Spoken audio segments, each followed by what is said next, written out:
மாப்பிள குரூப் 4 வந்திருக்கு, அப்ளை பண்ணிட்டியா? பண்ணிட்டு மாப்பிள. இனிமே வேலையெல்லாம் கொஞ்சம் குறைச்சிட்டு படிக்கிற வேலையை பாருடா. சரிடா. என்னடா அம்மா சாப்பாட்டுக்கு சொல்லிச்சா? அண்ணே எக்ஸாமுக்கு படிக்கலான் இருக்கேண்ணே. அதனால இன்னும் 2 மாசத்துக்கு அப்புறம் நான் வேலைக்கு வர மாட்டேண்ணே. என்னது படிக்க போறியா? இங்க வேலைக்கு வந்தா சம்பளமாவது கிடைக்கும். படிக்க போறேன் டைம் வேஸ்ட் பண்ணிட்டு இருக்காத. இன்னும் ஒரு தடவை முயற்சி பண்ணி பார்க்குறேண்ணே. சரி கிளம்பு, நான் வேற ஆளை பார்த்துக்கிறேன். வரேண்ணே. அண்ணே வா மச்சான், வந்து உட்காரு வா.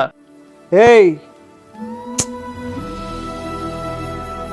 என்ன மறுபடியும் எதனா வேலை வேணுமா? நான் சும்மா பார்த்துட்டு போகலான்னு தானே வந்தேன். இல்ல செலவுக்கு எதனா பணம் எதனா வேணுமா? அண்ணே அவன் தாசில்தார் ஆயிட்டானே, அதான் சொல்லிட்டு போலான்னு வந்திருக்கான். டேய் என்னடா சொல்ற? எக்ஸாம்ல அவன் பாஸ் பண்ணிட்டானே. இன்னும் ஏன் பண்ணிக்கிற? வந்து உட்காரு வா. இப்போ நீங்கள் எனக்கு கொடுக்குற மரியாதை எனக்கா இல்லையே பதவிக்கான?